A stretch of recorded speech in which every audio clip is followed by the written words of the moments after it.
Hi, my beautiful family. Welcome back to Mr. Peter Stories.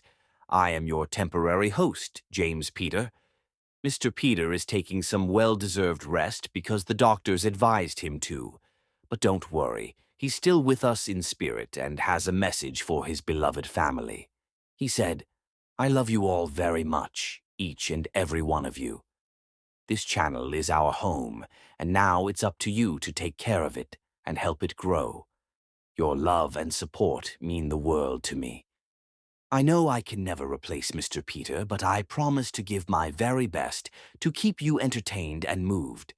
Before we begin, let's take a moment for a beautiful prayer for our family. Heavenly Father, I thank you for this beautiful family gathered here today. Bless them with love, health, and happiness. Surround them with peace, strengthen them in their struggles, and fill their hearts with endless joy. Protect them wherever they go. Guide them toward their dreams, and remind them that they are never alone. May love, kindness, and faith always light their path. Amen. And now, my beautiful family, are you here? Are you satisfied with my accent and narration? Let me know in the comments. Let's begin with love. The Kingston air hung heavy with salt and jasmine as Imani Bailey stood at Norman Manley International Airport, her mother's weathered hands gripping hers with surprising strength. Around them, travelers rushed in currents of excitement and grief, but Imani and Elise remained still, an island in the human tide. The morning sun streamed through the high windows, casting golden light across Elise's face, illuminating every line earned through 57 years of hard work and sacrifice. "Remember who you are," Elise whispered, her Jamaican accent deepening with emotion as she pressed a small silver locket into Imani's palm. The metal felt warm, as if it carried something of her mother's essence within it. "Your beauty is a gift, but your integrity is your power." Imani closed her fingers around the locket, feeling its delicate chains spill between her knuckles. At 22, she stood on the precipice of everything she dreamed about since she was a girl, flipping through fashion magazines that made their way to their small town months after publication. "I won't forget, Mama," she promised, her voice wavering despite her determination to be strong. "I'll make you proud." Elise's eyes, the same deep amber as Imani's, studied her daughter's face as if committing it to memory. "You already have, child, since the day you were born." She straightened the collar of Imani's blouse, a habitual gesture that spoke of a lifetime of caring for her only daughter. "Just don't let the bright lights blind you to what matters." The final boarding call for Flight 1427 to New York echoed through the terminal, startling both women. Around them, other families engaged in similar rituals of goodbye, mothers blessing children, fathers giving stoic nods that masked their worry, younger siblings clinging to the legs of older ones embarking on journeys to somewhere better, somewhere with more opportunity. "It's time," Imani said softly, adjusting the strap of her carry-on bag. Everything she owned in the world was either in that bag or in the single-checked suitcase already loaded onto the plane. 22 years distilled into luggage light, enough for one young woman to carry.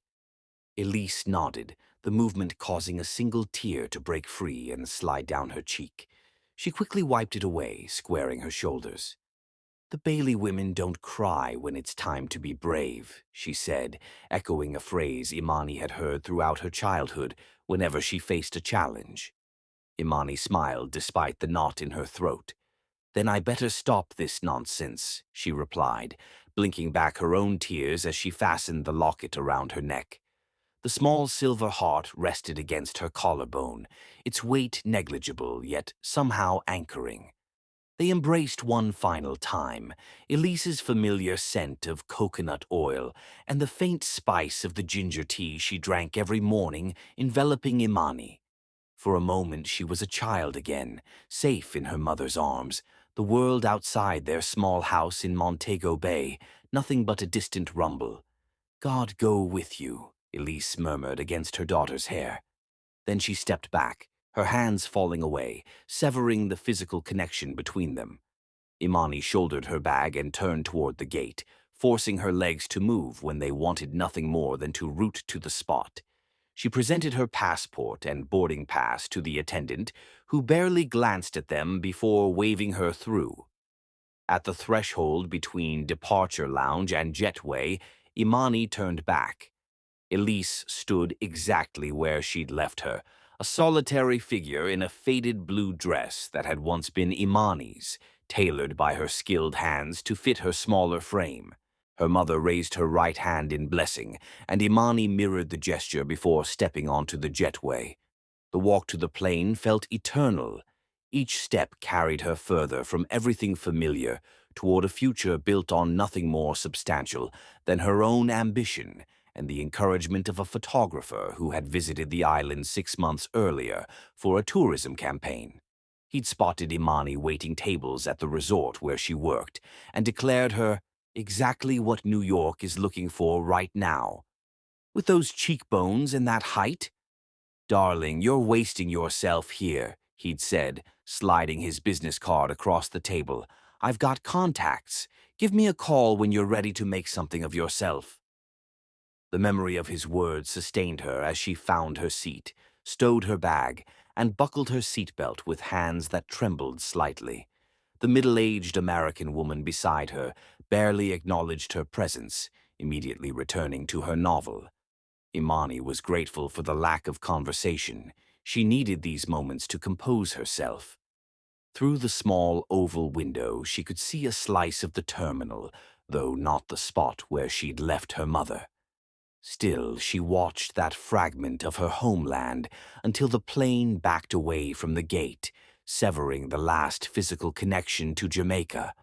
As the aircraft taxied toward the runway, Imani closed her eyes and allowed herself one moment of pure terror. What if the photographer had been lying? What if New York rejected her? What if she failed and had to return home, proving right everyone who told her she was reaching beyond her station? The engines surged as the plane accelerated down the runway, pressing Imani back against her seat. Her eyes flew open as the ground fell away and Kingston began to diminish beneath them. She watched the landscape transform from buildings to a patchwork of urban development, then to the stunning coastline that had been the backdrop of her entire existence. The emerald waters of the Caribbean stretched to the horizon, gradually transforming into the deeper blue of the Atlantic as the plane banked northward. White breakers laced the shore, and for a moment Imani thought she could see the beach near her home, where her father had taught her to swim before a fishing accident took him when she was 7. But that was impossible from this altitude. It was just her mind creating familiar landmarks to cling to. As Jamaica disappeared beneath cotton-white clouds, Imani touched the locket at her throat. Inside was a tiny photo of her parents on their wedding day, both of them so young and full of hope. Her father, with his wide smile and kind eyes, had the same complexion as hers, the rich brown of polished mahogany. Her mother, more reserved in her happiness but radiating quiet strength, had passed down her high cheekbones and graceful neck. "Your beauty comes from generations of proud women," Elise had told her daughter when boys first began to notice her. "But so does your determination. Never forget which matters more." Now, thousands of feet above the ocean separating her past from her future, Imani silently renewed her promise. New York would not change her core, would not make her forget who she was or where she came from. She would succeed on her own terms or not at all. The flight attendant's voice crackled over the intercom, announcing their estimated arrival time at JFK International Airport. 7 hours to transform from island girl to aspiring model in the world's most competitive fashion market. 7 hours to prepare for the cacophony and pace of New York City, which she had only experienced through movies and television shows. Imani pulled a dog-eared copy of Vogue from her bag. The issue was 3 months old, salvaged from the resort's lobby after guests had finished with it. She'd studied it religiously, not just for the fashions, but for clues about the industry she was entering, the designers whose names she should know, the photographers whose style she should recognize, the models whose careers she hoped to emulate. Her fingers traced the face of Alec Weck on one page, another dark-skinned model who had carved a space for herself in an industry that had historically favored a different aesthetic. If Alec could do it, coming from war-torn Sudan, then surely Imani could make her way from the relative paradise of Jamaica. The plane leveled out and the seatbelt sign dinged off. Around her, passengers began to move about the cabin, retrieving items from overhead bins or making their way to the lavatories. Imani remained seated, opening her magazine to a marked page containing an article about newcomers to the modeling world. As she read about the grueling go-sees, the unpredictable casting calls, the fierce competition, her resolve only strengthened. She had never shied away from hard work. Growing up with a single mother in Jamaica had taught her perseverance from an early age. After her father died, Imani had watched Elise take in sewing to supplement her income as a school administrator, often working until dawn to fulfill orders. She'd seen her mother decline a promising relationship with a kind man because he'd wanted her to give up her independence. A woman must always be able to stand on her own feet, Elise had explained when Imani questioned the decision. Love is beautiful, but security comes from within. Those lessons had shaped Imani into someone who approached challenges with a quiet confidence. Now, as the plane carried her toward a new life, that confidence was her most valuable possession, more precious than the small amount of money saved from her resort job, more enduring than the few fashionable outfits carefully packed in her suitcase. Hours passed. Imani dozed intermittently, waking fully when the meal service began. The airplane food was bland compared to the vibrant flavors of Jamaican cuisine, but she ate every bite, conscious of the need to maintain her strength for what lay ahead. As the plane began its descent into New York, Imani's excitement bubbled up, eclipsing her earlier anxiety. She pressed her face to the window, eager for her first glimpse of the city that featured so prominently in her dreams. The metropolis revealed itself gradually through breaks in the cloud cover, a vast expanse of geometric precision, gray and imposing yet pulsing with an energy that was visible even from the air. Skyscrapers jutted skyward like mineral formations, their glass facades reflecting the late afternoon sun. The scale was overwhelming. Kingston's modest downtown suddenly seemed like a child's toy model in comparison. The landing was smooth, the plane touching down with a series of small bumps before the engine's reversed thrust, pressing passengers forward against their seatbelts. Imani exhaled slowly, realizing she'd been holding her breath. "First time in New York?" the woman beside her asked, finally acknowledging her seatmate as they taxied toward the terminal. Imani nodded. "Yes. First time leaving Jamaica, actually." The woman's expression softened slightly. "Well, it's a hell of a city. Wonderful and terrible all at once." She hesitated, then added, "Be careful out there. New York doesn't suffer fools or the unprepared." "I'll remember that," Imani replied, unsure whether to be grateful for the advice or offended by the implication that she might be either of those things. As she deplaned and followed the crowd toward immigration, Imani felt the first real pangs of culture shock. JFK Airport was a cacophony of announcements in multiple languages, harried travelers rushing in all directions, security personnel watching with alert, suspicious eyes. The air smelled of jet fuel, industrial cleaners, and the collective stress of thousands of people in transit. In the immigration line, Imani clutched her passport and visa documentation, mentally rehearsing her answers to potential questions. The photographer had helped arrange her visa, classifying her as a cultural exchange visitor with permission to accept modeling work. She prayed there would be no issues. Being turned away at this point would be devastating. When her turn came, the immigration officer barely looked at her, mechanically scanning her passport and asking rote questions about the purpose and duration of her stay. Imani answered clearly, her English perfect though lilted with her Jamaican accent. After what seemed an eternity but was probably less than 2 minutes, he stamped her passport and waved her through.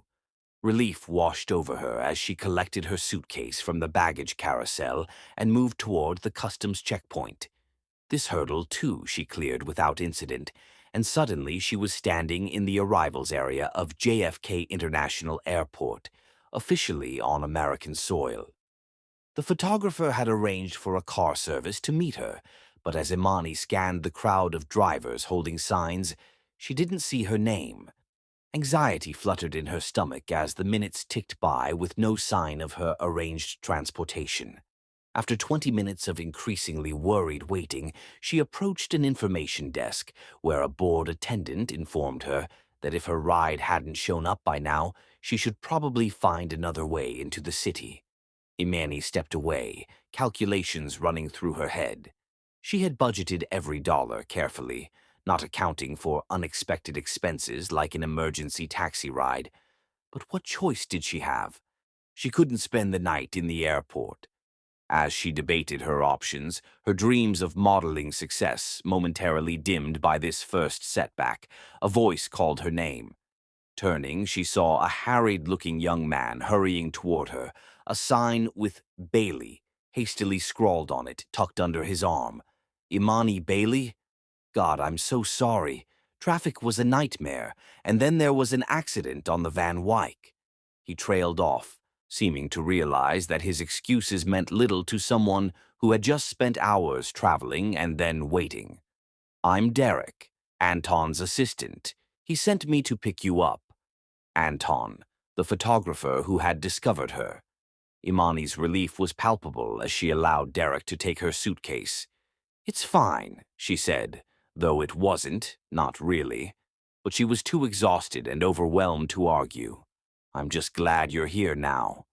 As Derek led her to the parking garage, chattering about the apartment they'd arranged for her and the go-sees already scheduled for the coming week, Imani felt her optimism returning. The dream that had carried her across an ocean was still within reach, burning brighter than her fear. Outside, the October air hit her with its unfamiliar chill, so different from Jamaica's perpetual summer. Imani pulled her light jacket closer around her shoulders as they emerged onto the street. The skyline of Manhattan was just visible in the distance, a jagged silhouette against the darkening sky, promising opportunity and challenge in equal measure.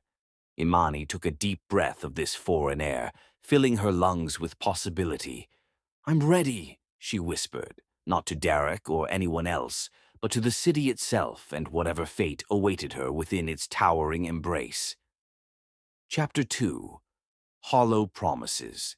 6 months had passed since Imani's plane touched down in New York. 6 months of reality steadily eroding the glittering dreams that had carried her across the ocean. The glamour she had imagined, runway shows in elegant venues, photographers clamoring to capture her unique beauty, her face gracing magazine covers, had dissolved into something far harsher. Imani stared at her reflection in the cracked bathroom mirror of her 4th apartment since arriving. This one, a cramped studio in Brooklyn's Bushwick neighborhood, she shared with 2 other aspiring models, Lucia from Brazil and May from Taiwan. The 3 rotated sleeping arrangements, 1 week on the pull-out couch, 1 week on the air mattress, 1 week sharing the single bed. Outside, February winds howled through narrow streets, finding every gap in the building's ancient windows. The radiator clanked and hissed, producing more noise than heat. Imani wrapped her mother's shawl tighter around her shoulders. Jamaica had never prepared her for this bone-deep cold. Her phone buzzed, another email notification, probably another rejection. She'd sent her portfolio to 27 agencies in the past month alone. Most never responded. Those that did sent form letters citing a lack of current openings or suggesting she develop more commercial appeal. One particularly cruel response had simply read, Too ethnic for our current roster. Try urban wear campaigns. Imani's portfolio was a collection of amateur shots taken by Anton, the photographer who'd discovered her in Jamaica. He'd promised connections and opportunities, but after arranging her initial housing, a roach-infested room in Queens that cost most of her savings, he'd largely vanished from her life, occasionally texting to invite her to industry parties where he promptly abandoned her. With a sigh, Imani checked the email. Not a rejection this time, but another casting call forwarded by Lucia. They're looking for exotic beauties for a swimwear shoot, Lucia had written. Paying actual money. Worth a try? Imani added it to her calendar, trying to ignore the knot in her stomach at the word exotic. She'd learned quickly that in the modeling industry, exotic often meant being treated as a curiosity rather than a professional. Still, she couldn't afford to pass up potential paying work. The $3,200 she'd saved from 2 years of resort work had dwindled to barely $400, and her mother's occasional $50 transfers weren't enough to cover even a week's expenses in New York. You should eat something, Lucia said without looking up from where she sat updating her comp cards. You're getting too thin, even for this industry. Imani managed a weak smile. Look who's talking. But she obediently made herself a peanut butter sandwich, realizing as she took the first bite how hungry she actually was. She'd started skipping meals to save money. Any luck with the Crawford agency? Lucia asked, referring to Imani's interview the previous week. Imani shook her head. Got the email this morning. They appreciate my unique look, but don't have space on their roster at this time. Translation, they already have one black model and don't need another. Lucia looked up, her dark eyes sympathetic. This industry is garbage, she said matter-of-factly. But we knew that coming in, right? I guess I thought talent would matter more than it does, Imani admitted. Later that day, after 2 disappointing casting calls where she was barely given a glance, Imani received a call from an unknown number. Is this Imani Bailey? A man's voice asked. Yes, this is she, Imani replied. This is David Mercer from Image International. We met at Anton's party last month. I've been reviewing your portfolio online and I think you have potential. Imani's heart leaped. Image International was a legitimate agency with major clients. Thank you, Mr. Mercer. Please call me David. Listen, I'd like to discuss representation, but I prefer to do these things face to face. Are you free this evening? Say around 9. I could meet you at the Standard Hotel Bar. A hotel bar at night didn't seem like the most professional setting, but Imani had heard that the modeling industry operated by its own rules. I could make that work, she said cautiously. Excellent. Wear something eye-catching. He hung up before she could respond. Imani researched Image International to confirm its legitimacy. The agency did represent several top models, including women of color with successful careers. David Mercer was listed as a talent scout, his photo showing a middle-aged man with carefully styled gray hair. Inside the Standards bar, Imani spotted David at a corner table, already nursing what appeared to be scotch. Mr. Mercer, David, she said as she approached, I'm Imani Bailey. He looked up, his eyes taking a slow journey from her face down to her shoes and back again. Imani? Yes, sit down. He gestured to the banquette beside him rather than the chair across the table. Imani took the seat across from him instead. Thank you for considering me for your agency. David smiled, revealing 2 perfect teeth. The question is, are you the best? He signaled a waiter. What are you drinking? Just water, please, Imani replied. She wanted to keep her wits about her.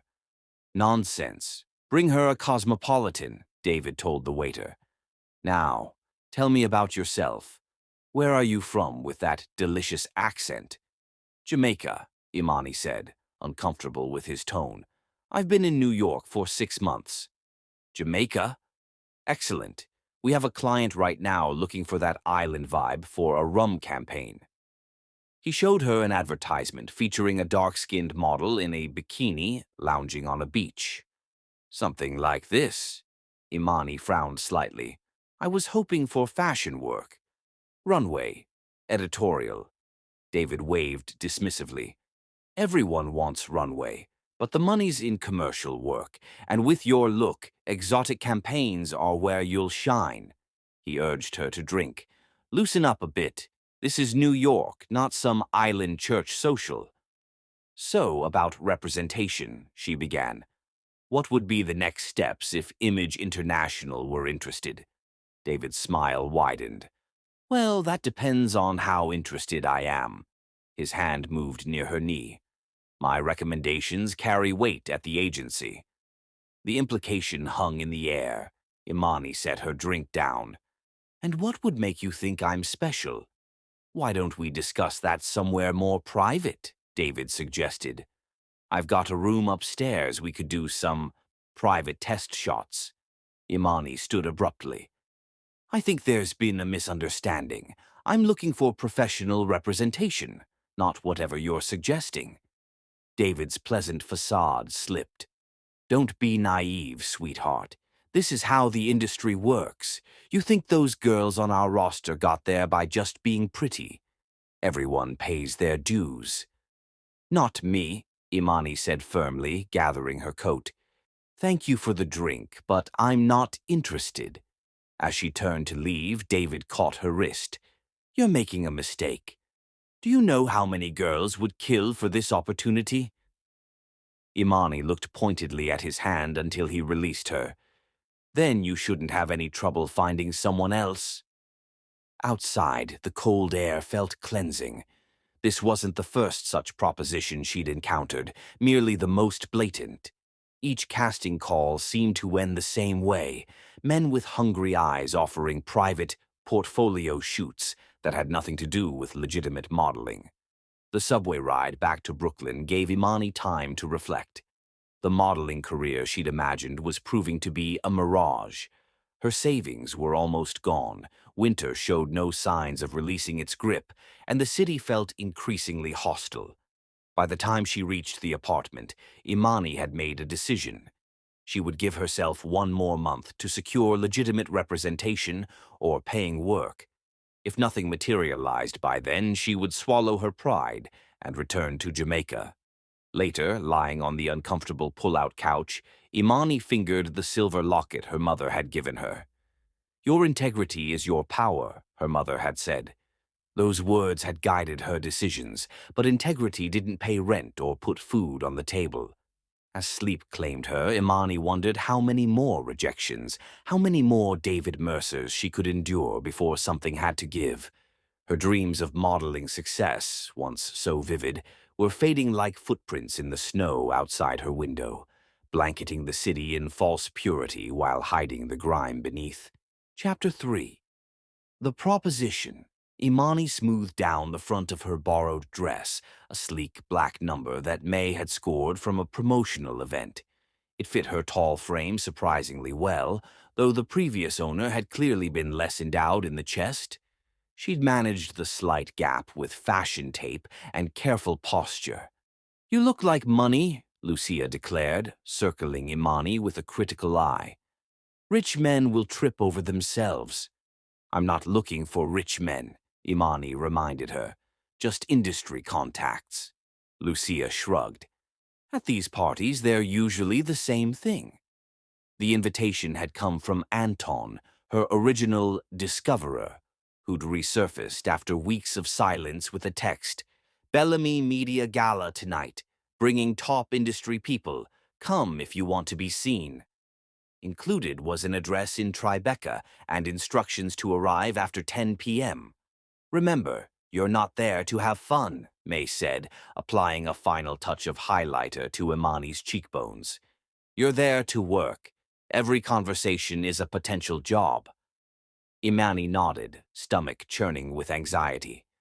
After David Mercer's proposition the previous month, she'd grown even warier of industry opportunities. But her self-imposed deadline was approaching. If she didn't make a legitimate connection soon, she'd be booking a one-way ticket back to Jamaica. The venue was a converted warehouse, its industrial exterior belying the opulence within. A red carpet led from the sidewalk to the entrance, where two hulking bouncers checked invitations. Imani showed the text from Anton and held her breath, half expecting to be turned away. "Bailey, you're on the list," the bouncer said after consulting his tablet. He fastened a VIP wristband around her wrist and waved her through. Inside, the space pulsed with music and money. Chandeliers dripped crystal light onto the beautiful people below. Women in designer dresses and men in custom suits mingled, everyone perfectly coiffed and exuding the casual confidence that comes with financial security. Imani immediately felt the weight of eyes assessing her. Her dress, was it last season? Her shoes, definitely not designer. Her hair, natural, not the sleek blowouts favored by many attendees. She scanned the crowd for Anton, finally spotting him near the bar, deep in conversation with a silver-haired man in an impeccably tailored tuxedo.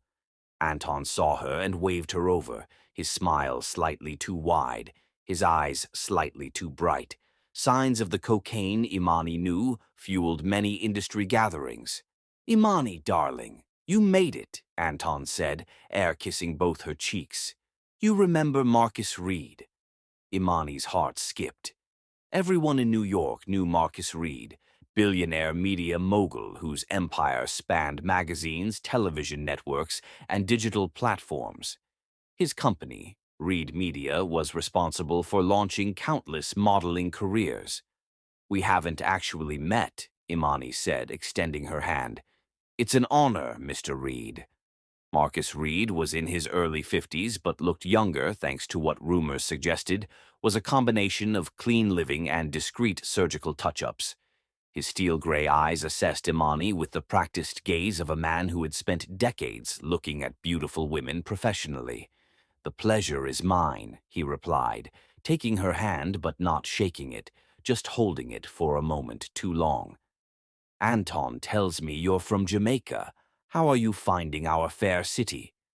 "Colder than I expected," Imani said with a small smile, "but full of opportunities." "Is that so?"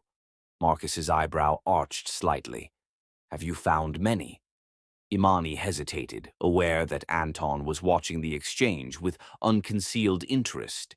The truth, that she was barely surviving, would make her appear desperate. "I'm still building my portfolio," she said diplomatically.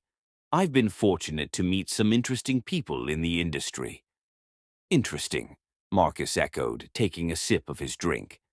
"That's one word for it." He turned to Anton. "Give us a moment, would you? I'd like to speak with Miss Bailey privately." Anton nodded eagerly and melted into the crowd. Marcus guided Imani toward a quieter corner of the room, his hand barely touching the small of her back. Proprietary but not overtly inappropriate. "Anton showed me your test shots," Marcus said, leaning against the wall. "You have a rare quality. The camera doesn't just love you, it reveals you. That's uncommon." "Thank you," Imani said, genuinely flattered. Coming from someone of his stature, this was no small compliment. "But you're struggling," he continued. "It wasn't a question. This city devours beautiful young women with dreams. It's a tale as old as New York itself." Imani stiffened slightly. "I wouldn't say devours. I'm making progress." Marcus smiled, the expression not quite reaching his eyes. "Pride. I respect that. But let's be honest with each other. You're 1 month away from giving up and going home." The accuracy of his assessment startled her. "How could you possibly know that?" "Because I've seen it 1,000 times. The timeline is always the same. 6 months of hope, then reality sets in." He finished his drink. "Tell me, what would you do to succeed here? To really succeed, not just survive?" "Work hard, build connections, Develop my portfolio. Imani recited the mantra she'd repeated to herself since arriving. Marcus chuckled, the sound low and almost pitying. Spoken like someone who still believes talent is enough. He set his empty glass on a nearby table. Follow me. I want to show you something. Curiosity overrode caution as Imani followed him through the crowd. People parted before Marcus like water, some nodding respectfully, others trying unsuccessfully to catch his attention. He led her to an elevator at the back of the warehouse, pressing his thumb to a biometric scanner. This building belongs to a subsidiary of mine, he explained as the doors slid open. I keep a private office here for when downtown meetings run late. Imani hesitated at the threshold of the elevator. I should probably get back to the party. To what end? Marcus asked bluntly. To circulate aimlessly, hoping someone important might notice you. I'm offering you 10 minutes of undivided attention from the most connected man in the room. That's worth more than the entire night down there. Put that way, it seemed foolish to refuse. Imani stepped into the elevator, maintaining a careful distance as they ascended to the top floor. Marcus's private office occupied the entire penthouse level. Floor-to-ceiling windows offered a breathtaking panorama of Manhattan, the city lights glittering like fallen stars against the night sky. Central Park was visible to the north, a dark rectangle amid the urban glow. Beautiful, isn't it? Marcus said, moving to a bar cart. Drink? No, thank you. I prefer to keep a clear head. He nodded approvingly. Smart. He poured himself a small measure of amber liquid, then gestured toward a seating area overlooking the park. Please, sit. The furniture was sleek, minimalist and undoubtedly expensive. Imani perched on the edge of a leather armchair, increasingly aware that she was alone with an extraordinarily powerful man in a space few people ever saw. Marcus took the seat opposite her, studying her face in silence for a moment. Tell me about your childhood in Jamaica, he said suddenly. What shaped you? The question caught her off guard. My mother, mostly. She raised me alone after my father died when I was 7. She's a school administrator, but she took in sewing to make extra money. She taught me the value of hard work and dignity. Dignity, Marcus repeated, as if testing the word's weight. A rare commodity these days. He leaned forward. Tell me, Imani, what do you really want? Beyond modeling, what's the ultimate goal? Imani considered carefully before answering. Security. The ability to take care of my mother the way she took care of me. And she hesitated, then decided on honesty. Recognition. Not fame exactly, but acknowledgement of my worth. Marcus nodded slowly. Refreshingly straightforward. Most would claim some nonsense about art or self-expression. He set his drink down. I have a proposition for you, but before I share it, I need you to understand something. I'm not a man who wastes time with indirection. I see what I want, and I pursue it efficiently. Imani felt a prickle of unease. What kind of proposition? One that would solve all your financial concerns permanently. One that would give you the security you seek and, yes, even the recognition, though perhaps not in the way you imagined. He paused. I need an heir. Imani blinked, certain she had misheard. I'm sorry. An heir, Marcus repeated calmly. A child. My companies, my holdings, they're worth billions. I've built a legacy that deserves continuation, but at 53 I find myself without anyone to leave it to. I don't understand what this has to do with me, Imani said carefully, though a sinking feeling in her stomach suggested she understood all too well. Marcus leaned back, his expression matter-of-fact. I'm proposing a transaction. No strings attached. One night, one child, and I'll make sure you never worry about money again. You'd have no obligation to me or the child, though you could remain in its life if you wished. Either way, you'd be generously compensated. The room seemed to tilt slightly. Imani gripped the arms of her chair, steadying herself. You're asking me to be a surrogate. In a manner of speaking, though not in the clinical sense, I prefer a more natural approach. His gaze remained even, businesslike.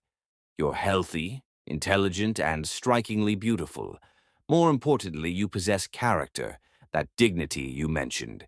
These are qualities I'd like to see in my successor. Imani stood up abruptly. Mr. Reed, I think there's been a misunderstanding. I came here looking for modeling opportunities, not this. Marcus didn't rise. Is it really so different? The modeling industry wants to commodify your beauty for public consumption. I'm offering to value it privately and at a much higher price. He named a figure that made Imani's breath catch. That would be the immediate payment. Additionally, there would be a monthly stipend for life, regardless of whether you choose to be involved with the child. I'm not a broodmare, Imani said, her voice shaking slightly with anger. My body isn't for sale. Everything has a price, Marcus replied, unmoved by her indignation. The only question is whether the offer meets your threshold. He stood finally, moving to his desk and retrieving a business card. I don't expect an answer tonight. Take this. When you're ready to discuss terms, call the private number on the back. Imani took the card automatically, her mind reeling. I should go. Of course. Take the elevator down. It will return you to the main floor. Marcus made no move to stop her, no attempt to persuade further. Think of it this way, Imani. I'm offering you a choice that most in your position never get. The power to solve all your problems with one decision. That's not power, Imani said, moving toward the elevator. That's desperation. Call it what you will. The outcome remains the same. He pressed the button, summoning the elevator. You know where to find me when you change your mind. If, Imani corrected, stepping into the elevator, if I change my mind, Marcus smiled, the expression somehow both confident and empty. Experience has taught me it's usually a matter of when, not if. Good night, Miss Bailey. The elevator doors closed on his impassive face, and Imani sagged against the wall, her legs suddenly weak. The business card in her hand seemed to burn through her skin. The number he'd offered was more money than she'd ever imagined possessing, enough to send home to her mother, enough to live comfortably in New York, enough to never worry about predatory photographers or casting directors again. But the cost? The elevator returned her to the party, which continued unabated, the beautiful people drinking and laughing, unaware of the transaction that had just been proposed several floors above them. Imani moved through the crowd in a daze, barely registering Anton's attempt to introduce her to a fashion editor, excusing herself as quickly as politeness allowed. Outside, the March air was still cold enough to cut through her thin dress, but she welcomed it, letting the chill clear her head as she walked several blocks before hailing a taxi she couldn't really afford. Back at the apartment, Lucia and May were still awake, eager for details about the party and any connections she'd made. Imani gave them censored highlights, mentioning meeting Marcus Reed, but omitting his proposition. Some things were too bizarre, too demeaning to share, even with friends. Later, alone in the bathroom, Imani stared at her reflection, searching her face as if it might contain answers to questions she never thought she'd have to consider. The silver locket from her mother caught the harsh bathroom light, a reminder of everything she'd been taught about dignity and self-respect. Her phone buzzed with a text from her Aunt Vera. Call when you can. Your mother's been having chest pains again. Imani's stomach tightened with worry.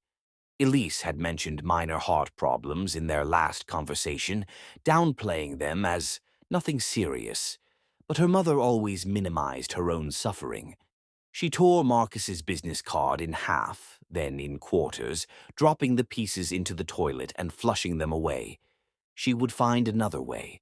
There had to be another way. But as she climbed onto the pull-out couch, her turn again in their rotation, the number he'd offered echoed in her mind, a siren song of security in a city that had offered her nothing but struggle. She fell into uneasy sleep, dreams filled with elevators that only went up, never down, and a child with her face and Marcus Reed's steel-gray eyes staring accusingly from a mansion window as she walked away, pockets heavy with blood money. She awoke to her phone ringing, her aunt's number from Jamaica. Calls from home at this hour never brought good news. "Auntie Vera," she answered, her voice thick with sleep and foreboding. "Imani, thank God. It's your mother." Her aunt's voice cracked with emotion. "She's had a heart attack." Chapter 4. Desperate Measures. The call came at 3 a.m. Imani clutched her phone, her Aunt Vera's voice breaking as she delivered the news that shattered her world. "Imani, it's your mother." The connection crackled, the distance between New York and Jamaica seeming to stretch with each word. "She collapsed at school yesterday. A massive heart attack." Imani's grip tightened on the phone, her knuckles whitening. "How bad is it? Can I speak to her?"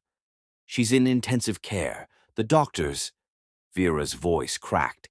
"They say she needs surgery immediately. Her heart valve is severely damaged." "I'll book a flight home," Imani said, already mentally calculating the cost, knowing she couldn't afford it but determined to find a way. "There's more," Vera continued, her voice dropping. "The hospital needs payment up front. $50,000, Imani. The insurance won't cover it. Without the surgery, the doctor says." She couldn't finish. A different voice came on the line, male, clinical, detached. "Ms. Bailey, this is Dr. Ramsey. I need to be direct. Your mother's condition is critical. Without surgery in the next few days, she won't make it through the week. The damage is too severe." Imani's legs gave way. She slid down the wall to the floor, the phone slipping from her fingers as the doctor's words echoed in her mind. Lucia found her there an hour later, still frozen in shock, and helped her back to the couch. Morning brought desperate calculations. Her bank balance, $78.32. Her mother's savings, depleted from helping Imani with her initial plane ticket and settling in expenses. Loans, impossible with her non-existent credit history and irregular income. "Could you ask relatives?" Lucia suggested gently, setting a cup of tea beside Imani. "My mother is my only close family. My Aunt Vera is a teacher. She can't access that kind of money." Imani stared at the tea, watching the steam rise and dissipate. "My father had no insurance when he died, and my mother spent years paying off those medical bills. There's nothing left." The next days blurred together as Imani pursued every legitimate avenue she could think of. She started a crowdfunding campaign that raised $2,300. Nowhere near enough. She approached the modeling agencies that had shown interest, asking for advances against future work. Most didn't return her calls. Those that did laughed outright. 3 banks rejected her loan applications due to lack of collateral and stable income. She even approached Anton, who promised to ask around but never got back to her. Imani pawned her few valuable possessions, including her mother's silver locket, gaining another $340. Still not enough. Not nearly enough. At night she stared at the ceiling, her aunt's daily updates growing more dire. Her mother was weakening. Time was running out. Lucia and May pooled their savings, contributing nearly $1,500, a fortune for them, but barely a dent in what was needed. Imani wept with gratitude, but knew it wasn't a solution. 1 week after the initial call, Imani found herself standing outside an imposing skyscraper in Midtown, Marcus Reed's private number newly entered in her phone. She dug through the trash to find the torn pieces of his business card, taping them together with shaking hands. The receptionist at Reed Media looked skeptical when Imani requested to see Marcus, but one call to his private office changed her expression to surprise. "Mr. Reed will see you immediately. Penthouse floor." In the elevator, Imani's reflection stared back at her, hollow-eyed, mouth set in grim determination. When the doors opened, Marcus stood waiting, as if he'd been expecting her. "You've reconsidered," he said. "Not a question. My mother had a heart attack." Imani's voice was steady despite her turmoil. "She needs surgery. $50,000. Marcus nodded, gesturing for her to follow him into his office. Floor-to-ceiling windows revealed Manhattan spread below them, oblivious to her personal tragedy. "And so you've come to accept my offer," he said, seating himself behind an enormous desk of polished mahogany. "Tonight, I'll be yours, and I'll give you a baby," Imani said, trembling but resolute. "But you must swear my mother can never find out. She raised me to have dignity." Something flickered in Marcus's gray eyes. Respect, perhaps, or just satisfaction at a deal closing favorably. "Sit," he instructed, pulling out a document already prepared. "These are my terms. Read carefully before signing." The contract was comprehensive. In exchange for conceiving his child, Imani would receive the $50,000 immediately, followed by a monthly allowance of $10,000 throughout the pregnancy. After birth, a trust would be established for her, generating substantial income for life. The child would be Marcus's legally, but Imani could maintain contact at his discretion. Additionally, once the child was born, he would use his connections to launch her modeling career properly. "You've had this ready," Imani observed, turning pages slowly. "I told you I saw what I wanted," Marcus replied. "I don't leave such matters to chance." With shaking hands, Imani signed each page, feeling as if she were signing away more than just legal rights. She was signing away her mother's moral vision of her daughter. Marcus made a call, and within minutes his assistant entered with a tablet. "The transfer is ready, sir." "Show Ms. Bailey," Marcus instructed.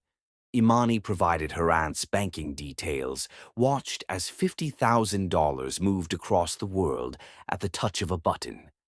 The assistant departed, leaving them alone. Marcus rose, approaching her slowly. "Shall we consummate our agreement now, or would you prefer dinner first?" "Now," Imani said, her voice barely audible. "I want this over with." As Marcus led her toward a door at the back of his office, Imani closed her eyes briefly, picturing her mother's face, telling herself this sacrifice was worth it. For Elise's life, she would endure anything. The money transferred instantly to Jamaica. Elise's surgery was scheduled immediately. It was successful, but when Imani finally gathered the courage to call, her mother's voice was weak, not just from surgery. "I know about the money, Imani. Vera couldn't lie to me about where it came from." A long pause filled the line. "I raised you better than to sell yourself." The line went dead before Imani could explain, defend, or beg forgiveness. 2 weeks later, staring at a positive pregnancy test in her bathroom, Imani felt the full weight of her choice. She was carrying Marcus Reed's child, and there was no turning back. Chapter 5. The Agreement. "Tonight, I'll be yours and I'll give you a baby, but you must swear my mother can never find out." Imani stood in Marcus's doorway, trembling but resolute. The words tasted bitter on her tongue, each syllable a betrayal of everything her mother had taught her about dignity and self-respect. But Elise's life hung in the balance, and Imani had exhausted every other option. Marcus's penthouse overlooked Central Park, the late evening light casting long shadows across its immaculately designed interior.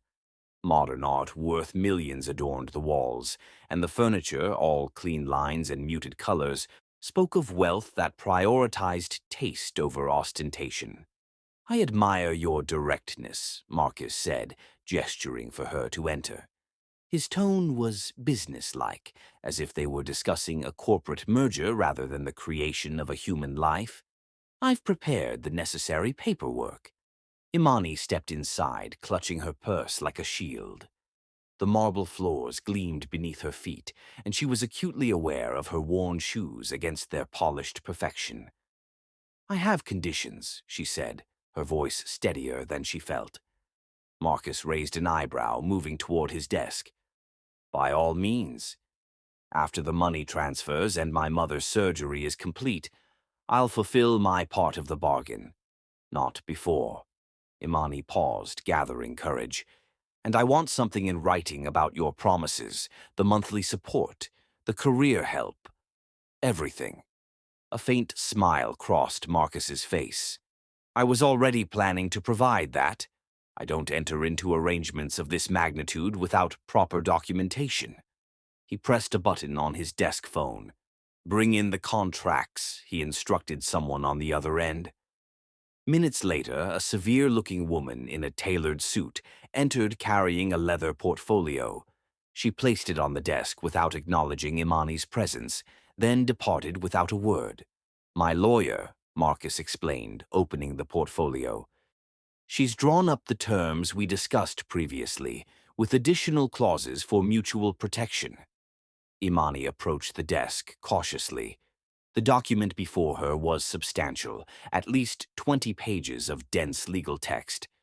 "I should have a lawyer review this," she said, though they both knew she couldn't afford one. "By all means," Marcus replied, sliding the contract toward her. "Take it home. Seek counsel if you wish. But remember, the clock is ticking for your mother." The reminder was unnecessary and cruel. Imani took the contract, flipping through pages filled with terms like biological material, parental rights, and confidentiality clause. The language was clinical, stripping away any humanity from what they were agreeing to do. "I'll read it now," she said, taking a seat across from him. Marcus nodded, leaning back in his chair. "Take your time. Would you like something to drink? Water? Wine?" "Water," Imani replied absently, already immersed in the document. The contract was comprehensive, addressing scenarios Imani hadn't even considered. In exchange for conceiving and carrying Marcus's child, she would receive 1. An immediate payment of $50,000 for her mother's medical expenses. 2. A monthly allowance of $10,000 throughout the pregnancy. 3. Medical care with the city's top obstetric specialists. 4. Accommodations in a property owned by Marcus for the duration of the pregnancy. 5. After the child's birth, a trust fund generating substantial lifetime income. 6. Professional connections to launch her modeling career once the child was delivered. In return, Marcus would gain 1. Full legal custody and parental rights to the child. 2. Imani's complete confidentiality regarding the arrangement. 3. The right to determine Imani's level of involvement in the child's life. 4. Control over public narrative about the child's parentage. There were additional clauses about health requirements, lifestyle restrictions during pregnancy, and even specifics about the birth plan. Marcus had thought of everything, revealing a man accustomed to controlling every aspect of his domain. Imani looked up from the document, finding Marcus watching her with those steel-gray eyes. "This is very thorough," she said carefully. "I don't believe in ambiguity," he replied. "Clear expectations prevent future disputes."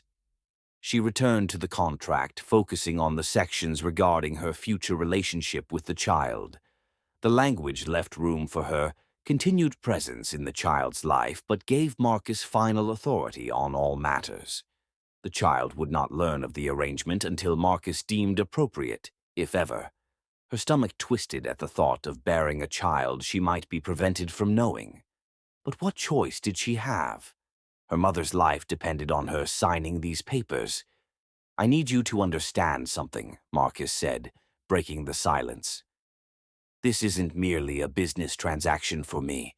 I'm 53 years old. I've built an empire that should outlast me, but I have no one to leave it to. No one who shares my blood, my vision." His voice remained even. but something in his expression suggested genuine emotion beneath the controlled surface. "This child will be my legacy." "And what will the child be to me?" Imani asked quietly. Marcus considered her question. "Whatever you wish, within the parameters we establish. Some women in your position choose to distance themselves emotionally. Others maintain a relationship as a special family friend or distant relative." He paused. "The child will know you, if that's your concern." Imani nodded, turning to the final pages. The signature lines awaited at the end, one for her, one for Marcus, and spaces for notary verification. "Before I sign," she said, "I need to know why me. There must be thousands of women who would agree to this arrangement. Models, actresses, women already established in your circles. Why choose someone who is ready to return to Jamaica in defeat?" Marcus's expression softened slightly. "Those women you mention, they're known quantities. Their ambitions, their histories, their genetic backgrounds are all documented. But you," he studied her face, "you're unformed clay. You arrived in this city with nothing but determination and integrity. When I first saw you at that party, I recognized something rare: beauty without calculation, strength without entitlement."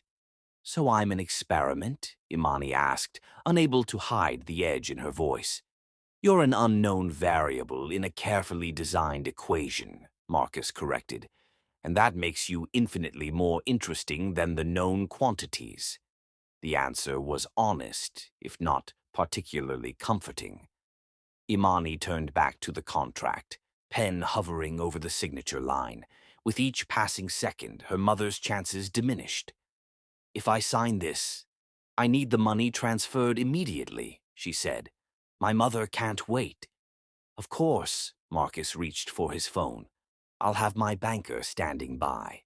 With shaking hands, she signed her name on each required page, feeling as if she were signing away pieces of herself with every stroke of the pen. Marcus signed after her, his signature bold and practiced. "It's done," he said, pressing a button on his phone. "Jennifer, please come in to notarize the documents." The severe woman returned, notarizing their signatures without comment or curiosity. When she left, Marcus turned to his computer, typing rapidly.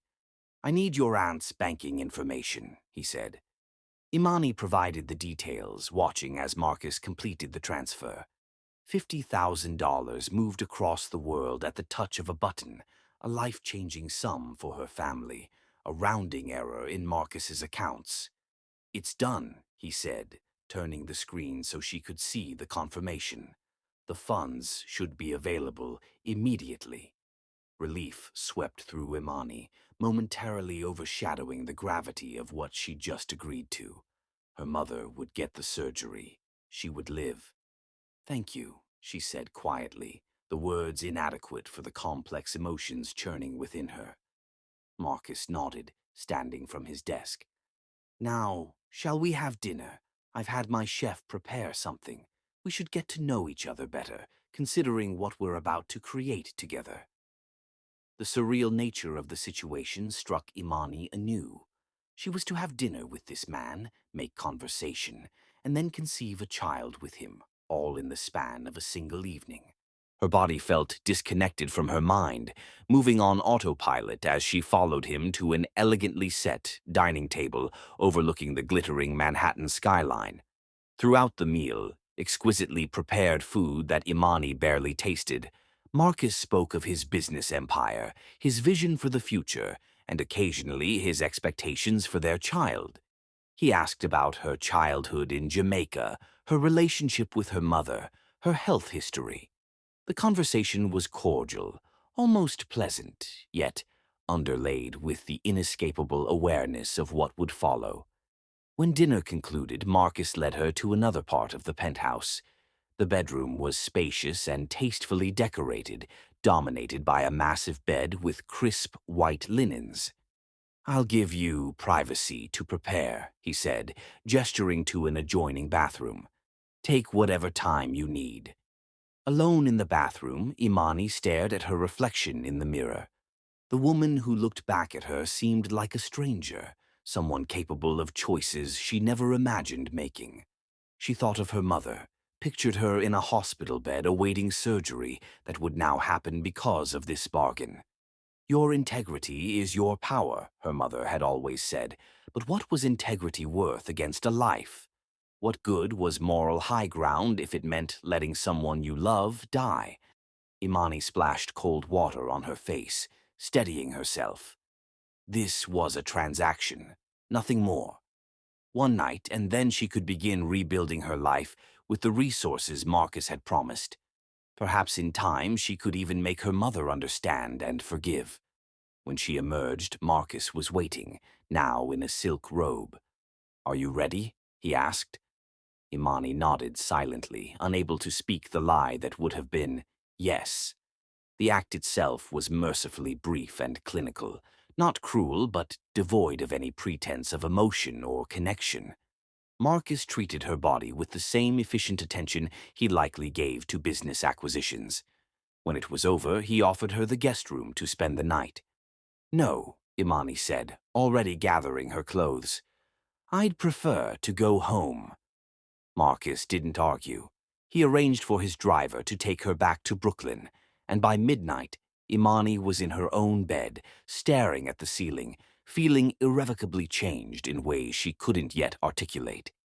The next morning, Vera called with news that the hospital had received the money and scheduled Elise's surgery for that afternoon. The procedure was successful, and for one blissful week, Imani allowed herself to believe the price had been worth it. Then came the call that shattered that fragile peace.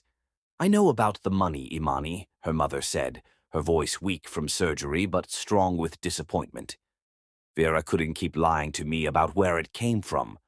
Mama, I can explain." "No explanation needed." The hospital administrator mentioned the transfer came from Reed Media Holdings. A heavy pause filled the line. "I raised you better than to sell yourself." "It wasn't like that," Imani protested, though it was exactly like that.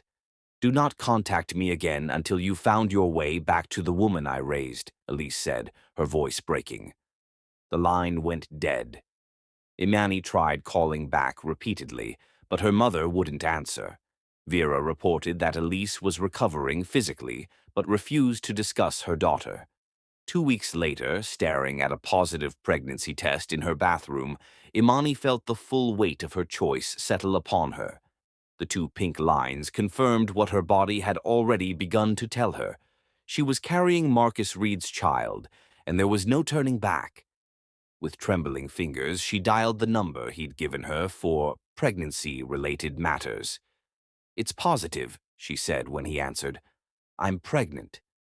"Excellent," Marcus replied, his tone satisfied. "My assistant will contact you tomorrow to arrange your move to the new accommodations and schedule your first prenatal appointment." The call ended, and Imani sank to the bathroom floor, the pregnancy test still in her hand. Outside her window, spring had come to Brooklyn, trees budding with new life, even as her own life veered into uncharted territory. She placed her hand on her still flat stomach, trying to comprehend that within her grew a child conceived not in love or even desire, but in desperate necessity.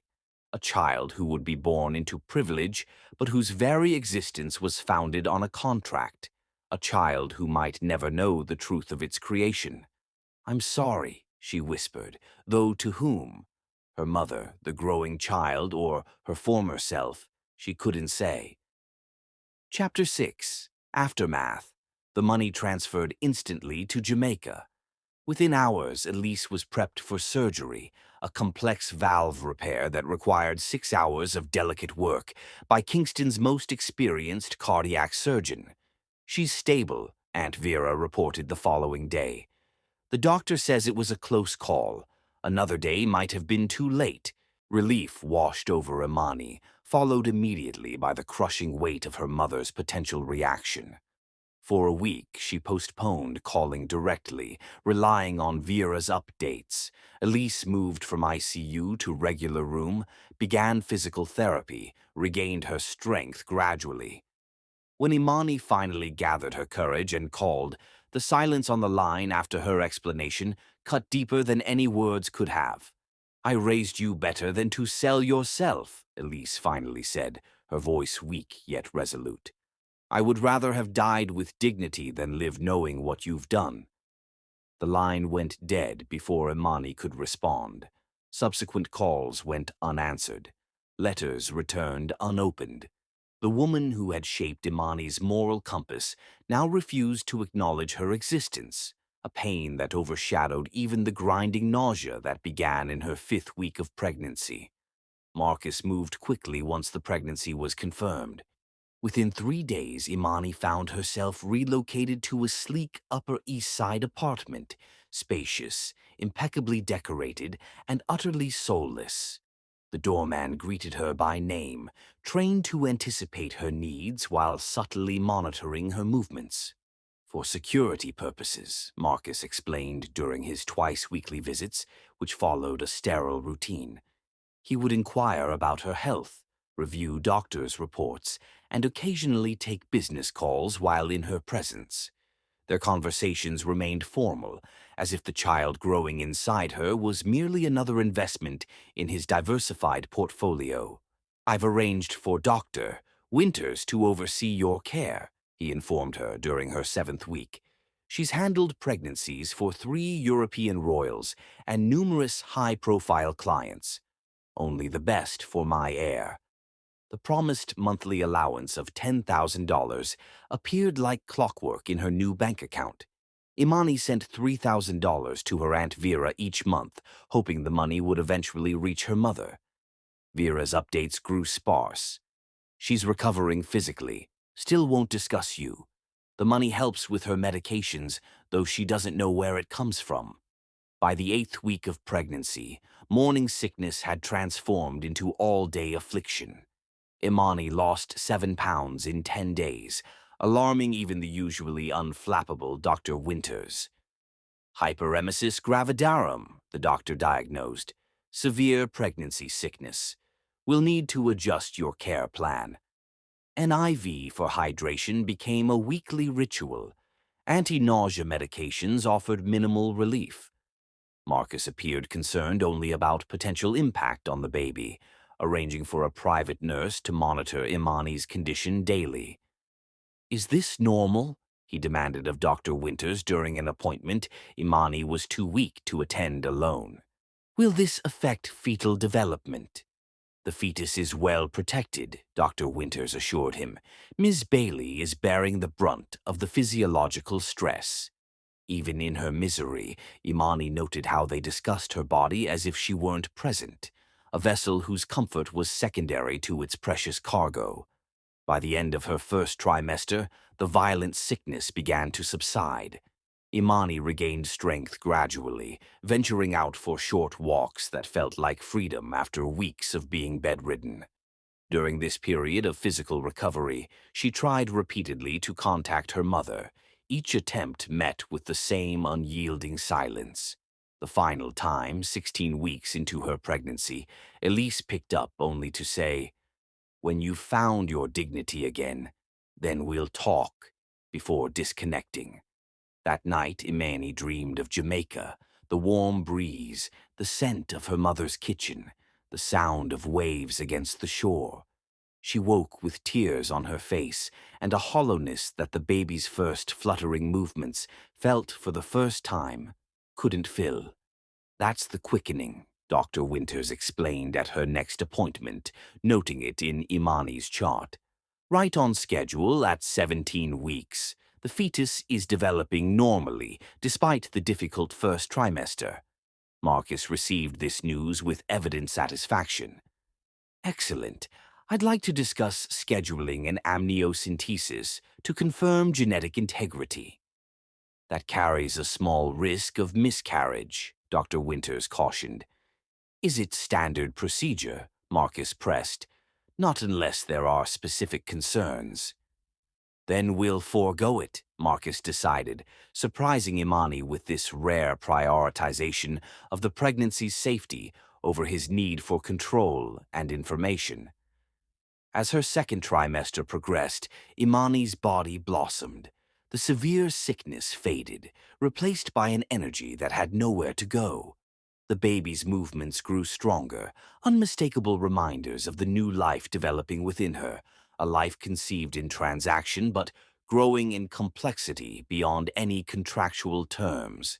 At night, alone in her luxurious prison, Imani would place her hands on her gradually swelling abdomen, trying to connect with the child beyond the circumstances of its creation. Sometimes she spoke to the baby in whispers, telling stories of Jamaica, of her childhood, of the grandmother who didn't yet know she would love this child regardless of how it came to be. "Your grandmother is the strongest woman I know," she would tell her unborn child. "She'll forgive us both, eventually. And when she does, you'll know what real love looks like." Lucia and May visited once, early in the second trimester. Their wide eyes took in the luxury around them, their conversation strained as they tried to reconcile this new reality with the struggling model they had known. "So your benefactor is setting you up for motherhood instead of magazine covers?" Lucia had asked when Imani finally revealed her pregnancy. "The modeling connections will come after," Imani assured her, repeating Marcus's promise. "He has contacts throughout the industry. Once the baby is born, he'll make the introductions." "And the baby?" May asked delicately. "Will you be raising it here?" The question hung in the air, highlighting the fundamental ambiguity of Imani's position. "We're still working out those details," she'd answered, unable to admit the truth, that according to their contract, her role in the child's life would be determined entirely by Marcus. After that visit, Marcus politely suggested limiting outside interactions to reduce stress. The real message was clear. Her friends didn't fit into the narrative he was constructing. By the 24th week, a routine ultrasound revealed what Marcus had somehow seemed certain of all along. The baby was a boy. Imani watched the monitor in wonder as the technician pointed out features: a strong spine, healthy heart, perfect fingers and toes. "My son," Marcus said, momentarily dropping his businesslike demeanor as he stared at the screen. For the first time, Imani glimpsed something beyond ambition in his interest, perhaps the beginning of genuine paternal feeling. The moment passed quickly. By the time they left the medical building, Marcus was already on his phone, instructing his assistant to begin ordering furniture for the nursery he was designing in his own penthouse. That evening, alone again in her apartment, Imani felt the baby kick particularly hard, as if protesting his father's presumptions. "Don't worry," she whispered, rubbing the spot where a tiny foot or hand had pushed against her. "I won't let anyone decide your future without a fight, not even your father. Especially not your father." 24 weeks into her pregnancy, Imani had fulfilled nearly half of her contractual obligation to Marcus. But as her body changed and the baby's presence became increasingly real, a new determination took root alongside her growing child. This arrangement may have begun as a transaction, but it would not end as one. For her son's sake and for her own, she would reclaim the dignity her mother had taught her was her true power. Chapter 7. Gilded Cage. As Imani enters her third trimester, Marcus's controlling behavior intensifies. While providing every material comfort, he treats her increasingly as a vessel for his heir, rather than a person with her own identity and needs. The Upper East Side apartment continued to serve as Imani's gilded cage as her pregnancy progressed into the third trimester. While the severe sickness of her first trimester was now a memory, new challenges emerged. Her body grew increasingly uncomfortable, sleep became elusive, and the baby's movements, once a source of wonder, now sometimes left her breathless as he pushed against her ribs and internal organs. By her 28th week, her body had fully embraced the pregnancy. Marcus's controlling tendencies evolved with her changing condition. He replaced her phone with a more secure model that she later discovered had tracking software installed. Her internet activity was monitored, evident when he questioned her about researching postpartum modeling careers. He even arranged for the laundry service to report if they found shopping bags from stores he hadn't approved for maternity wear. "I understand you visited a boutique on Madison Avenue yesterday," he remarked during one of his twice-weekly visits. "Dr. Winters recommends limited exertion. The car service is available anytime you need something." "I needed air," Imani replied, her hand resting on her rounded abdomen. "And to be around normal people just for an hour?" Marcus's expression tightened. "You're carrying precious cargo. My son deserves every precaution." "We don't know it's a boy," Imani reminded him, though genetic testing had been completed weeks ago. Marcus had insisted on knowing the results privately first. "I have a strong feeling," he replied with a cryptic smile. The apartment came with a personal chef who prepared nutritionally optimized meals, a housekeeper who maintained immaculate surroundings, and a personal assistant who managed Imani's schedule of doctor appointments and prenatal classes. What it didn't come with was freedom. Lucia and May visited once, early in the arrangement. Their wide eyes took in the luxury around them, their conversations strained as they tried to reconcile this new reality with the struggling model they had known. "So your benefactor is setting you up for motherhood instead of magazine covers?" Lucia had asked when Imani finally revealed her pregnancy. "The modeling connections will come after," Imani assured her, repeating Marcus's promise. "He has contacts throughout the industry. Once the baby is born, he'll make the introductions." "And the baby?" May asked delicately. "Will you be raising it here?" The question hung in the air, highlighting the fundamental ambiguity of Imani's position. "We're still working out those details," she'd answered, unable to admit the truth, that according to their contract, her role in the child's life would be determined entirely by Marcus. After that visit, Marcus politely suggested limiting outside interactions to reduce stress. The real message was clear. Her friends didn't fit into the narrative he was constructing. As her 6th month began, Imani's loneliness grew alongside her belly. She tried again to contact her mother, but Elise remained resolute in her silence. The monthly transfers to her aunt continued, accompanied by letters that went unanswered. On a rare evening when Marcus stayed for dinner, Imani broached the subject of her modeling career. "I'd like to start making connections now," she said carefully. "Perhaps meet with some agencies, discuss post-pregnancy opportunities." Marcus cut his food with precise movements. "Let's focus on a healthy delivery first. Plenty of time for career discussions afterward." "You promised," Imani reminded him. "It was part of our agreement." "And I'll honor that agreement," he replied smoothly. "But first things first. After I have my son, we'll discuss your hobby." The word sliced through her. "Hobby? Modeling isn't a hobby. It's my profession, my dream."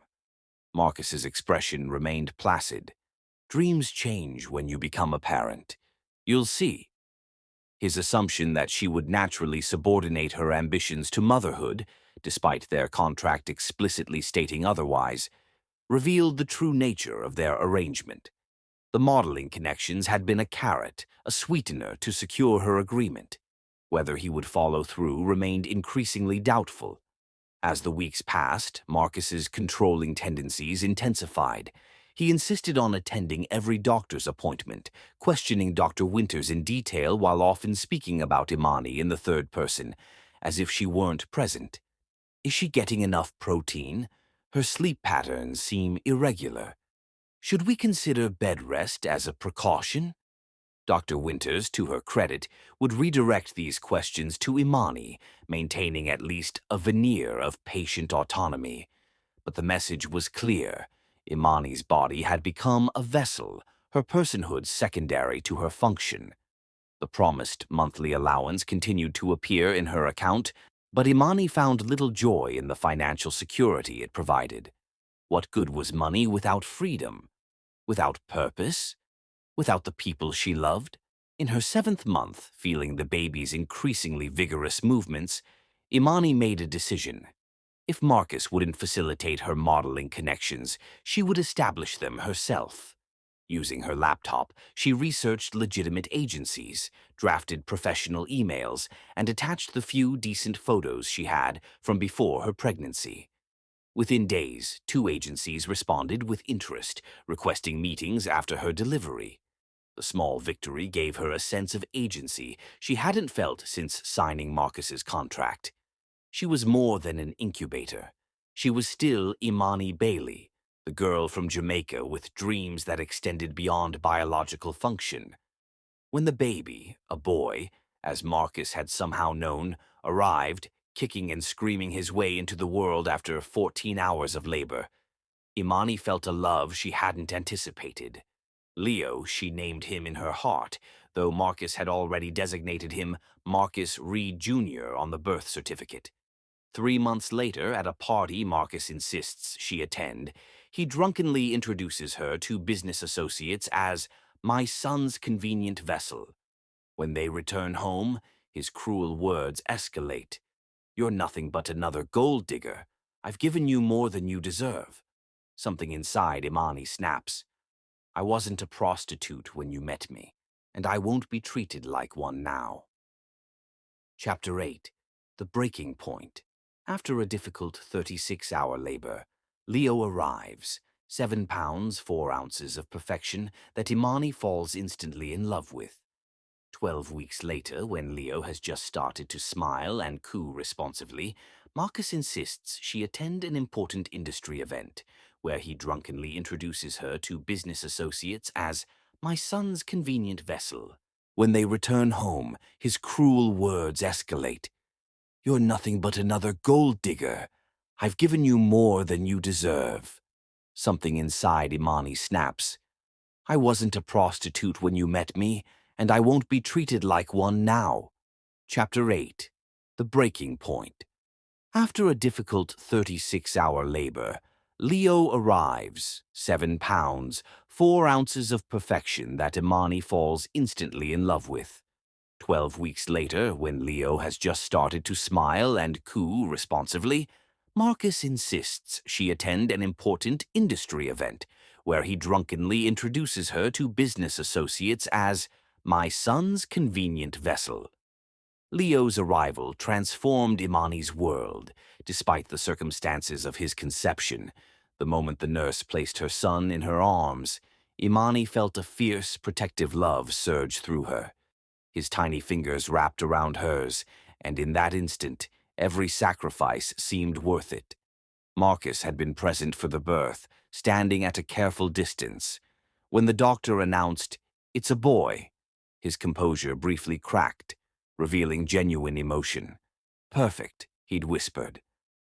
The birth certificate read Marcus Reed Jr., though Imani called him Leo in private moments, named for her father, a connection to the family separated from her. The first weeks passed in a blur of midnight feedings and exhaustion. Marcus hired a night nurse over Imani's objections and visited daily, his interactions with his son stiff but attentive.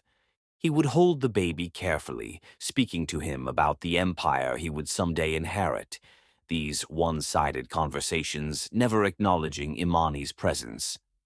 By Leo's 12th week, Marcus had established a routine of morning and evening visits, bringing expensive gifts, designer clothes Leo would quickly outgrow, toys too advanced for his development, even a custom gold rattle that became a prop in photos Marcus commissioned.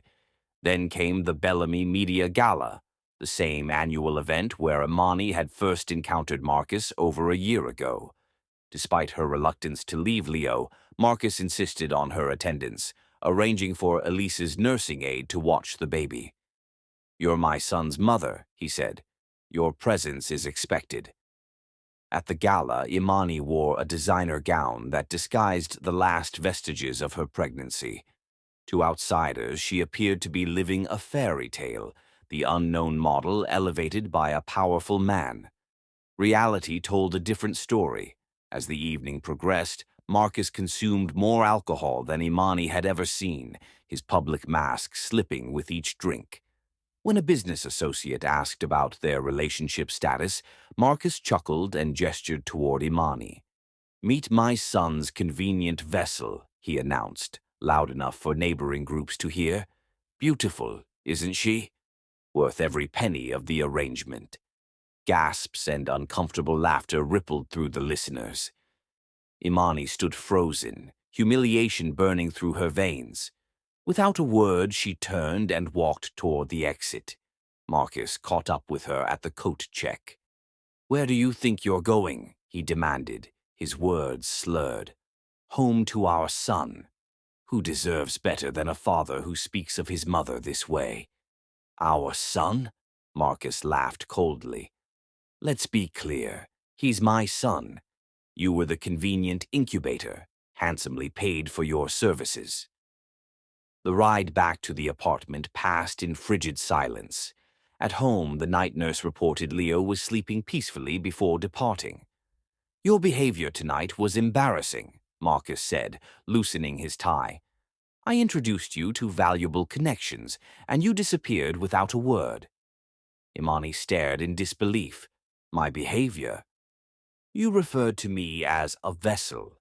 You discussed our private arrangement in public." "Don't be dramatic," Marcus scoffed, pouring himself a scotch. "Everyone at that level understands how these arrangements work. The only thing unusual is how generously I've provided for you." "Generously?" Imani's voice rose before she caught herself. "You've treated me like property since I signed your contract. You've controlled where I live, what I eat, who I see. You promised to support my modeling career, then dismissed it as a hobby." Marcus took a long sip. "I've given you financial security beyond anything you could have achieved on your own. An allowance most people would consider a fortune." His voice hardened. "You're nothing but another gold digger. I've given you more than you deserve." The words struck like physical blows. Imani felt something inside her, something that had been bending under increasing pressure for months, finally snap. "I wasn't a prostitute when you met me," she said, her voice dangerously quiet. "And I won't be treated like one now." Marcus's eyes widened slightly. "Careful, Imani. Remember the terms of our agreement. Your lifestyle depends entirely on my goodwill." "Keep your money," she replied, moving toward the nursery. "I'd rather scrub floors than live another day under your control." "And what about our son?" "The contract gives me full custody rights." Imani froze, her hand on the nursery door. "You wouldn't separate a child from his mother?" "Wouldn't I?" Marcus's smile didn't reach his eyes. "Single fathers raise children successfully all the time. With my resources, Junior would want for nothing." "Except love," Imani said softly. "You don't love him, Marcus. You see him as an extension of your empire, another asset to control." Leo slept peacefully in his crib, one tiny fist curled beside his face. The sight of him steeled her resolve. "We had an agreement," she said without turning. "I fulfilled my part. I gave you your heir, but I won't sacrifice my dignity or my son's well-being to your ego." "What exactly are you saying?" Marcus asked, his voice dangerously soft. "I'm saying this arrangement is over. The controlling, the belittling, the public humiliation. It stops now. Either we renegotiate terms that recognize my value as Leo's mother and as a person with my own ambitions, or I take my chances in court." Marcus laughed. "On what grounds?" "The contract is airtight." "Is it?" Imani asked. "Does it account for your drunken public confessions? The witnesses who heard you refer to me as a vessel you purchased? The emotional abuse that's become your standard mode of interaction?" She stepped closer. "I may not have your money or your power, Marcus, but I have something you don't. The moral high ground. How do you think the public would react to the real Marcus Reed? The man who buys women to breed his heirs, then discards them when they ask to be treated with basic human respect. Chapter 9. Legal Battle. Armed with the contract and recordings of Marcus's abuse, Imani takes him to court. The media frenzy is immediate. Marcus offers increasingly large settlements, which Imani rejects. This isn't about money anymore, she tells her lawyer. Other women step forward with similar stories, models whom Marcus had manipulated, then discarded. You're making a terrible mistake, Marcus warned, his face flushed with anger. No court will side with you against me. Do you know how many judges I've appointed to charity boards? How many legal firms depend on my business? Imani stood her ground, Leo sleeping against her shoulder. Then I'll take this beyond the courts, to the media, to social media. The court of public opinion doesn't care about your connections. The threat hung between them, a gauntlet thrown. Marcus's empire relied on his carefully cultivated public image, the self-made billionaire, the visionary entrepreneur, the philanthropist. That image wouldn't survive the revelation that he'd essentially purchased a woman to breed his heir. What do you want? He asked finally, calculation replacing rage in his eyes. Joint custody of Leo, complete autonomy over my career and personal life, and you honor your promise to make introductions in the modeling industry, not as a favor, but as fulfillment of our contract. Marcus considered her demands, visibly weighing his options. And the financial arrangements? Remain as agreed, with modifications to remove the controlling clauses. I don't want your money for myself, but Leo deserves his share of your legacy. For a moment, Imani thought he might agree. Then his expression hardened. My lawyers will contact you. Get out of my apartment. Our apartment, Imani corrected. Until legal arrangements are finalized. I'm not leaving my son's home, and I'm certainly not leaving him with you. That night, after placing Leo in his crib, Imani made two crucial calls. The first was to Diana Watts, one of New York's most formidable family law attorneys, known for representing women in high-profile custody battles. The second was to her Aunt Vera in Jamaica. I need to speak to my mother, Imani said, tears finally breaking through her composure. Please, Auntie, it's important. To her surprise, Elise came to the phone almost immediately. I've been waiting for you to find your way back, her mother said, her voice warm despite the months of silence. Vera told me you've been sending letters. I'm ready to listen now. The conversation lasted hours, Imani explaining everything, the contract, Marcus's controlling behavior, her decision to fight for her dignity and her son's future. When she finished, Elise was quiet for a long moment. You made a choice for my life that cost you dearly, she said finally. Now you're making one for your son that may cost just as much. But this time you're choosing the path of integrity. Her voice strengthened. I'm proud of you, Imani. When do you need me there? As soon as possible, Imani replied, relief flooding through her. I think I'm going to need all the support I can get. The legal battle began quietly, with formal letters exchanged between attorneys.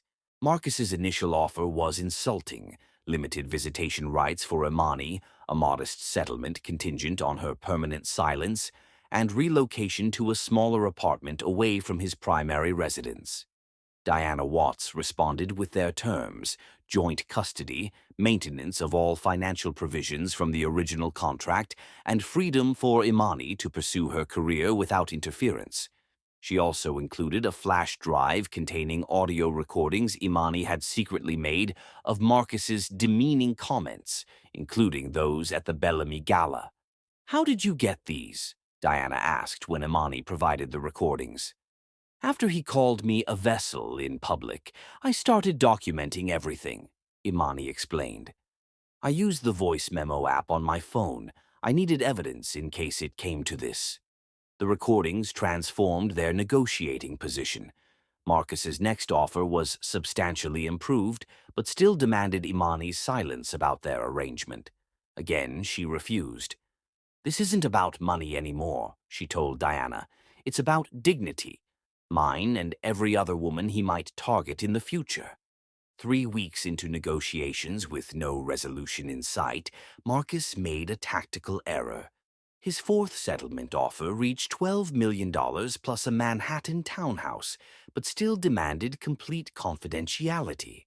When Imani refused yet again, Marcus filed for emergency custody under New York Family Court Rule 6.7b, claiming she suffered from postpartum instability and financial extortion behavior patterns that made her an unfit mother. His petition included affidavits from the private nurse and doctor, Winters, both carefully worded to suggest concern without directly stating anything defamatory. Diana immediately countered with their own filing, including the damaging recordings and a detailed account of Marcus's controlling behavior. Because of Marcus's prominence, the case wasn't sealed, and the media descended like vultures on fresh meat. New York billionaire in shocking baby-buying scandal screamed the tabloid headlines. Riyadh media mogul, accused of purchasing surrogate mother, reported the more restrained publications. Within days, the story dominated news cycles, social media, and cocktail party conversations throughout the city.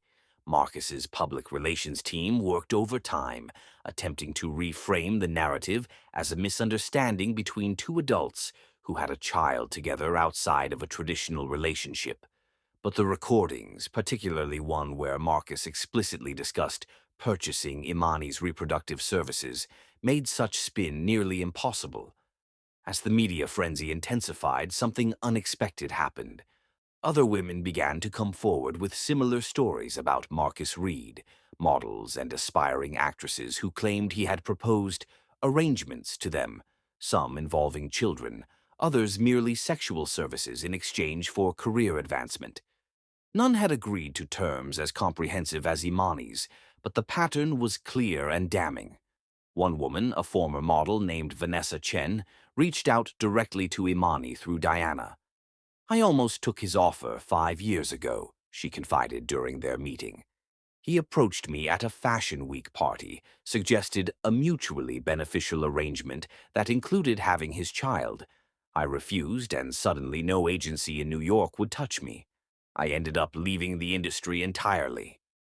Vanessa agreed to provide a sworn affidavit about her experience, as did 3 other women with similar stories. The mounting evidence suggested a predatory pattern spanning years, a powerful man systematically targeting vulnerable young women with promises of security and opportunity, contingent on surrendering their reproductive autonomy.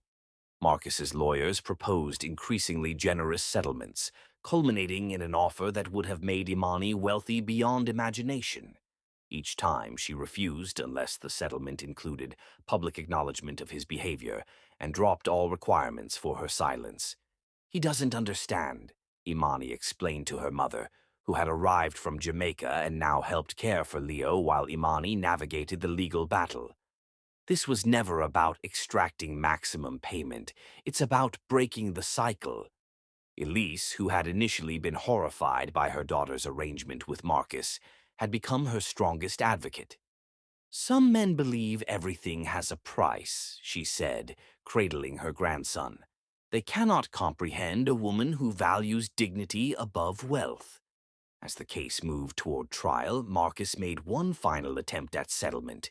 His latest offer included everything Imani had initially demanded: joint custody, financial security, career assistance, plus a substantial trust for Leo beyond what was originally promised. The only remaining sticking point was confidentiality. "He's desperate to keep the details out of court," Diana explained during a strategy session in her office. "Once testimony begins, every sordid element becomes public record. His reputation may never recover." Imani considered the offer carefully. "If I accept confidentiality, what happens to the other women?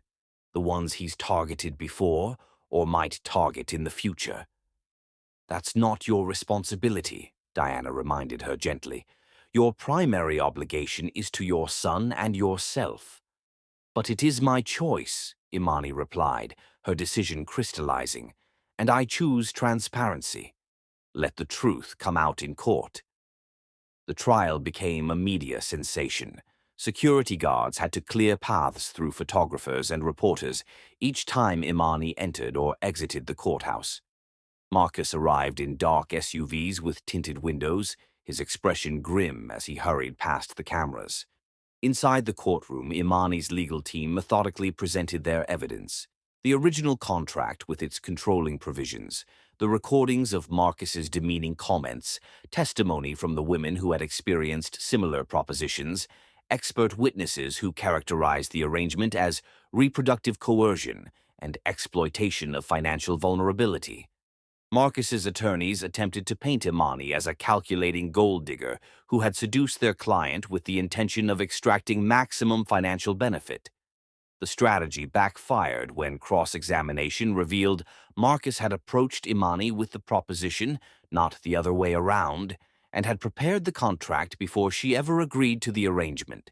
7 days into the trial, with public opinion turning decisively against him and shareholders of Reed Media expressing concerns about leadership, Marcus requested a private meeting with Imani and their respective lawyers.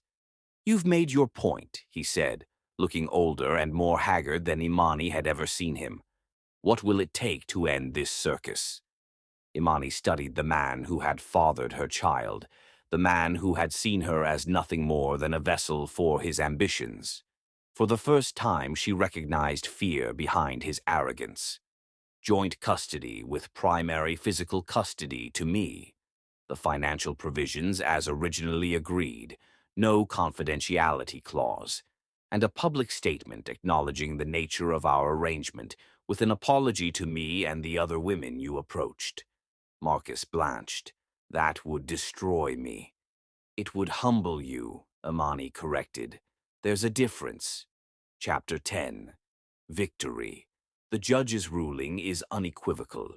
Full custody of Leo to Imani, plus a settlement that ensures both their futures.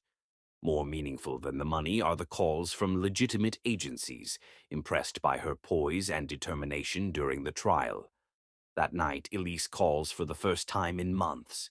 "You fought with honor," she says. "I'm coming to meet my grandson." After 22 days of testimony, the trial reached its conclusion. The courtroom was packed with journalists, their pens poised to capture Judge Hernandez's decision. Marcus sat at the defendant's table, his customary aura of invincibility replaced by the wary tension of a man facing potential ruin. Imani entered with her mother at her side, both women holding their heads high as cameras flashed around them. Leo had been left in Lucia's care to shield him from the media circus. Judge Hernandez adjusted her glasses and began. "After careful consideration of all evidence, this court has reached a decision regarding custody of the minor child, Leo Marcus Reed, and the enforceability of the contract between the parties. The contract between Imani Bailey and Marcus Reed is hereby deemed unenforceable on grounds of public policy.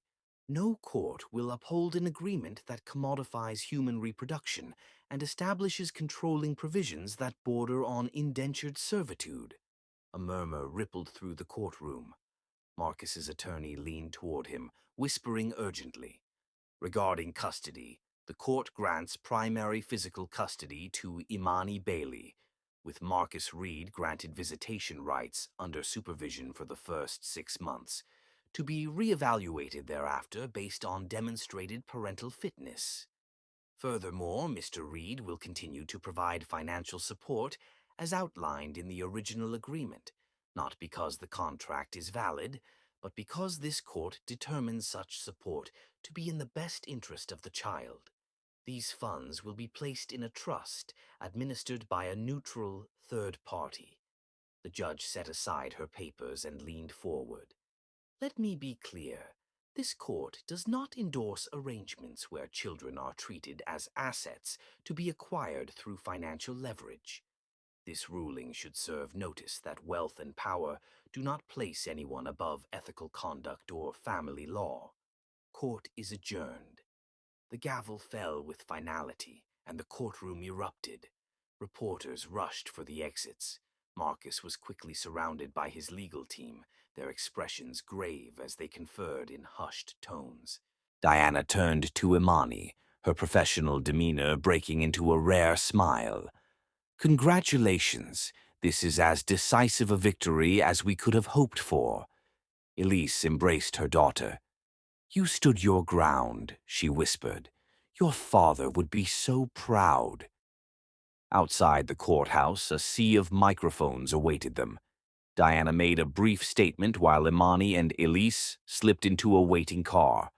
As they pulled away, Imani caught a glimpse of Marcus emerging from the building, surrounded by security personnel. For a moment, their eyes met through the car window. There was no triumph in Imani's gaze, only quiet resolution. Marcus looked away first. The following weeks brought unexpected developments.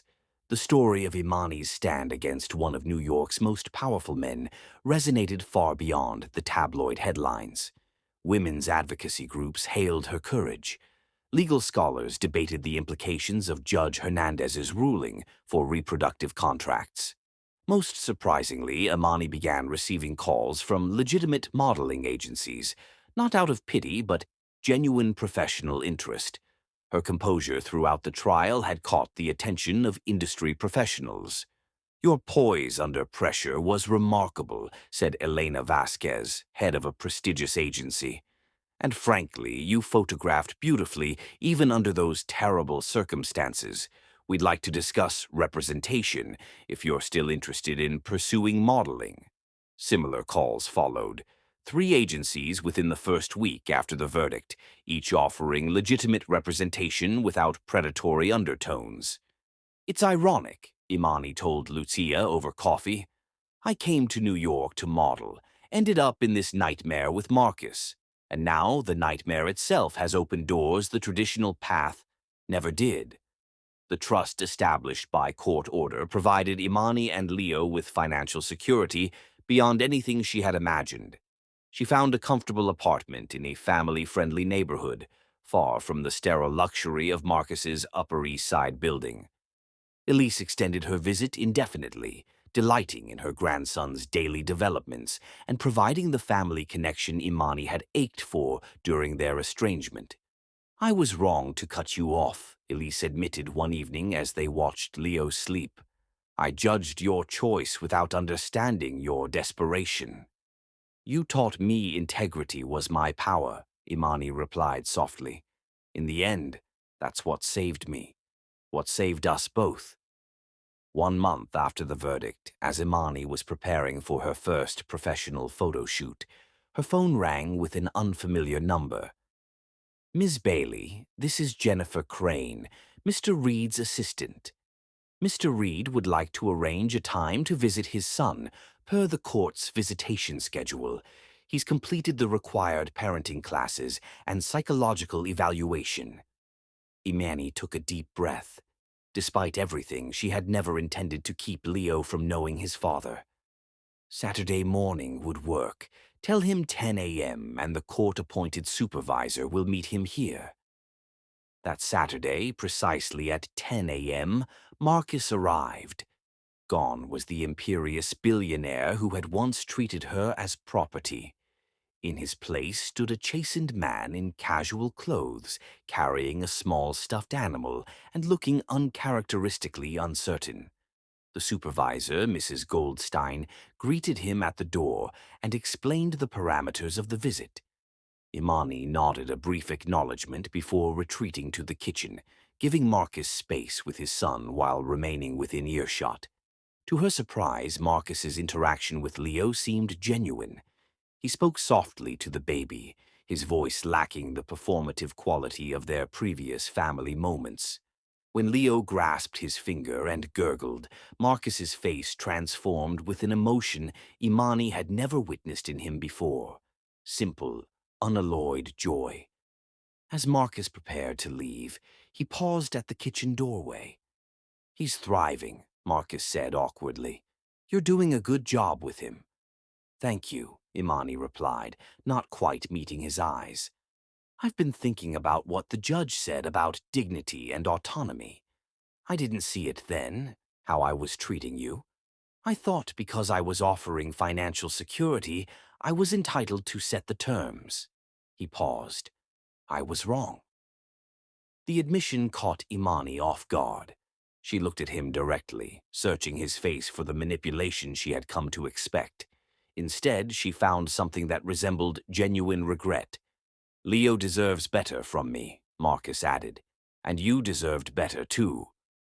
Before Imani could respond, Mrs. Goldstein appeared to escort Marcus out. The door closed behind them, leaving Imani alone with her thoughts, and the faint hope that perhaps, for Leo's sake, something good might yet emerge from all that had transpired. That evening, her phone rang again. This time it was Elena from the agency. "Imani, wonderful news. Harper's wants you for their Women of Strength issue. They've been following your story and believe you embody exactly the kind of resilience they want to feature." As she stood at the window later, looking out at the city lights, Imani reflected on the strange path that had brought her to this moment. She had come to New York seeking recognition of her beauty, only to discover that her true strength lay in something far deeper. The integrity her mother had always told her was her real power. Chapter 11. Rising Star. The Harper's photo shoot didn't happen immediately after the trial. For the first 3 months following the verdict, Imani focused entirely on Leo, rebuilding their life in a comfortable Brooklyn brownstone, purchased with the initial portion of her settlement. She declined all professional opportunities, dedicated to establishing stability for her son after the turmoil of the court battle. Only when Leo turned 18 months old, now walking, babbling in proto-sentences, and secure in his attachment to his mother, did Imani begin considering career options again. By then, the media frenzy had cooled somewhat, though her name still carried recognition value. The Harper's opportunity came through Diana Watts, whose sister worked as an editor at the magazine. "They're planning a Women of Strength issue," Diana explained over coffee. "Your story resonates with their vision." The resulting photo shoot launched Imani's career with unexpected force. The pictures, striking black and white portraits that captured both her physical beauty and unmistakable strength, appeared not only in the magazine but on billboards throughout Manhattan. The accompanying profile, titled "Integrity's Power," detailed her journey from Jamaica to courtroom victory without sensationalism or exploitation. "We've received unprecedented response to your feature," the magazine's editor informed her 2 weeks after publication. "Women across the country see themselves in your struggle and triumph." Overnight, Imani Bailey became more than a model. She became a symbol. Women stopped her on the street to express solidarity. Mothers thanked her for standing up for maternal rights. Young models approached her at industry events, seeking advice on navigating predatory situations. "I never expected this," Imani confessed to Elena, the agency director who had signed her following the Harper's piece after a particularly successful runway show for an up-and-coming designer. "I just wanted to protect my son and myself." "Sometimes personal battles become public revolutions," Elena replied. "You've tapped into something people have felt but couldn't articulate, the commodification of women's bodies and reproductive capacity." Over the next year, Imani built her portfolio carefully, selecting projects that aligned with her values and accommodated her commitment to Leo. She pioneered contract clauses that protected models' autonomy and dignity, which several major agencies eventually adopted as standard practice. Throughout this professional renaissance, Marcus fulfilled the court-mandated visitation schedule with Leo. His initial supervised visits gradually expanded to include overnight stays every other weekend at his penthouse, where he had indeed created an elaborate nursery. Imani observed these developing interactions carefully, watching for any signs of the controlling behavior that had characterized their own relationship. To her cautious relief, Marcus seemed different with their son, still somewhat stiff and performance-oriented, but genuinely attentive to Leo's needs and increasingly responsive to his personality. 20 months after the Harper's feature, with Leo approaching his third birthday and her career firmly established, Imani established the Bailey Foundation, dedicated to providing legal resources for young models facing exploitation. Funded initially through a percentage of her modeling earnings and a portion of her settlement from Marcus, the foundation quickly attracted support from industry professionals concerned about systemic abuses. We can't change the industry overnight, Imani explained at the Foundation's launch event, held at the same Tribeca venue where she had first encountered Marcus nearly 4 years earlier. But we can ensure vulnerable young women know their rights and have somewhere to turn when those rights are violated. The Foundation's first initiative provided free legal consultation to models dealing with contractual issues, housing problems, or harassment. Its second program established a confidential reporting system for identifying predatory behavior by photographers, agents, and executives. 6 months after the Foundation's launch, exactly 30 months after the trial's conclusion, Imani returned home from a photo shoot to find Marcus waiting outside her brownstone. He wore casual clothes, jeans and a simple button-down shirt, a stark departure from his usual corporate armor. "This isn't your scheduled day," Imani said, instinctively guarded. "I know. I'm not here to see Leo, though I always want to see him. I'm here to see you." Marcus shifted uncomfortably. To apologize properly, Imani studied him, searching for the manipulation she'd grown accustomed to detecting in his words and gestures. Instead, she found something unfamiliar: humility. "I was wrong," he continued when she didn't respond. "About everything. The way I treated you, the control I tried to exert, the disrespect I showed. I've had months to reflect, and I don't like the man I see in those reflections." "What do you want, Marcus?" Imani asked, not unkindly but warily. "A chance to know my son without supervision. And maybe," he hesitated, "a chance to know the remarkable woman who fought for him, the woman I never truly saw before." Imani considered his words, remembering the cruel, controlling man who had once called her a vessel and the broken figure he'd become in the courtroom. The Marcus before her now seemed like a third incarnation, neither tyrant nor victim, but perhaps a man genuinely seeking redemption.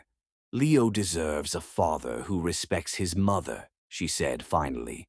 "That's where any new understanding between us would have to begin." Marcus nodded, a tentative hope in his eyes. "I'd like to try, if you'll allow it." Chapter 12. Redemption. Imani allows Marcus carefully supervised visits with Leo, watching him closely for signs of his former arrogance. Over time, she sees genuine change. He respects her boundaries, supports her career without trying to control it, and treats his son with gentleness she never witnessed before. Trust builds slowly, like a delicate structure that could collapse with one wrong move. When he finally asks if they might try again, not as adversaries or through transaction, but as equals, Imani doesn't answer immediately. She takes the locket her mother gave her and opens it, revealing a small piece of paper with words written in Elise's handwriting. "Forgiveness is strength, not weakness." Looking at Marcus, she says, "We'll start with friendship. The rest we'll have to earn." 18 months after her conversation with Marcus on her doorstep, nearly 4 years since the court ruling, Imani stood backstage at New York Fashion Week, preparing for her most prestigious runway appearance yet. Her career had blossomed beyond expectation, not merely as a model, but as an advocate whose presence at shows made powerful statements about beauty, dignity, and the changing dynamics of an industry long plagued by exploitation. 5 minutes, Ms. Bailey, the stage manager called, checking her clipboard. Imani took a deep breath, centering herself. Through the curtain, she could see the crowded venue. Fashion editors, photographers, celebrities, and industry power brokers awaiting the designer's latest collection. In the front row sat her mother, Elise, elegant in a dress Imani had bought her with her first major contract payment. Beside Elise was 4.5-year-old Leo, remarkably composed in his little suit, determined to watch Mama on the big walkway. And next to Leo, maintaining a respectful distance from Elise, sat Marcus. Their journey to this moment had been neither simple nor straight. After his apology on her doorstep, Imani had been cautious, allowing Marcus increased time with Leo, but maintaining clear boundaries around their personal interaction. Trust, once shattered, could not be rebuilt in grand gestures. It required consistent evidence of change. Over the past 18 months, Marcus had demonstrated profound changes. When Leo developed an ear infection during a scheduled visitation, Marcus had brought him home to Imani immediately, prioritizing Leo's comfort over his allotted time. When a major campaign shoot conflicted with Leo's preschool graduation, Marcus had volunteered to record it, capturing every moment without complaint or expectation. He'd even stood up to his own mother when she made dismissive comments about Imani's parenting style during a family dinner. Most significantly, when Reed Media acquired a fashion magazine that had offered Imani a major contract, he had immediately established ethical firewalls to ensure her career advanced on merit alone, without his influence either helping or hindering. "Imani, you're up next," the designer called, making final adjustments to her dramatic evening gown. "Remember, strong, confident, powerful. You embody everything this collection represents." As Imani stepped onto the runway, lights blinding and cameras flashing, she caught a glimpse of her family in the front row. Leo bounced excitedly in his seat, pointing and whispering to his grandmother. Marcus watched with quiet pride, his expression devoid of the possessiveness that had once characterized his gaze. The show concluded to thunderous applause. Backstage, as Imani changed for the after-party, her phone buzzed with a message from Marcus. "Leo's getting tired. Taking him home with Elise. Congratulations on a magnificent show." No demands, no expectations, just recognition of her achievement and consideration for their son's needs. Later that evening, as the fashion elite celebrated the successful collection launch, Imani found herself on a terrace overlooking the city lights. New York had transformed in her eyes, from a place of broken promises and predatory opportunity to the backdrop of her unexpected triumph. "You've conquered it, haven't you?" Marcus's voice came from behind her. She turned to find him holding 2 glasses of champagne, offering one to her. "The city, the industry, everything that once seemed aligned against you." Imani accepted the glass with a small smile. "Not conquered, navigated, perhaps, on my own terms." They stood in comfortable silence, watching the glittering skyline, a sharp contrast to the tense transactional interactions that had defined their past. "Leo was proud of you tonight," Marcus said finally. He told everyone who would listen, "That's my mama. She's the most beautiful." "And what did you tell him?" Imani asked, curious despite herself. "That beauty was the least of his mother's qualities." Marcus met her gaze directly. "That her true beauty comes from her courage, her integrity, her unwavering commitment to what's right." The words echoed those her own mother had spoken years ago on that Kingston airport tarmac, when Imani was just a girl with dreams too big for her island home. "You've changed," she acknowledged, not for the first time. "You changed me," Marcus replied simply. "You showed me what real power looks like. Not domination or control, but the strength to stand firm in your values, even when everything is aligned against you." The autumn breeze carried the faint scent of the coming winter, reminding Imani how much time had passed since she'd first arrived in New York. 3 years of transformation, from naive aspiring model to exploited surrogate to triumphant advocate and mother. "I have something to ask you," Marcus said, his voice uncharacteristically hesitant. "Would you consider, might we try again? Not as adversaries or through transaction, but as equals, as two people who share a child and might discover what else they could share." The question hung between them, weighted with their complicated history, yet somehow freed from its heaviest baggage. Imani didn't answer immediately. Instead, she reached for the silver locket she still wore, despite its modest appearance against her designer gown. She opened it, revealing not only the tiny photo of her parents, but a small folded paper tucked behind it, something she'd added after reconciling with her mother. "My mother gave me this when I left Jamaica," she explained, showing Marcus the handwritten words on the paper. "Forgiveness is strength, not weakness." "Wise woman, your mother," Marcus observed softly. "Yes, she taught me that integrity was my power, but she also taught me that forgiveness isn't surrender. It's another form of strength." Imani closed the locket, letting it rest against her collarbone once more. "We'll start with friendship. The rest, we'll have to earn." Marcus nodded, accepting both the boundary and the possibility it contained. "Friendship it is. I've never had many true friends.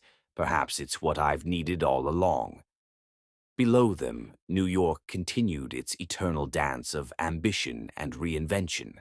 A city of untold promises, some broken, some kept, some yet to be made. Imani thought of the many women who had come before her, navigating these same streets with dreams similar to hers, and the many who would come after. Her foundation was already helping some of them avoid the pitfalls she had encountered. Perhaps her story could inspire others to demand the dignity they deserved. As she and Marcus rejoined the party, maintaining the careful distance of newfound friends rather than former adversaries, Imani felt the weight of her silver locket against her skin, a reminder of where she came from, who she had become, and the precious, fragile future still unfolding before her. A future built not on exploitation or compromise, but on the integrity that had proven, in the end, to be her true power after all. Did I satisfy you? Comment below.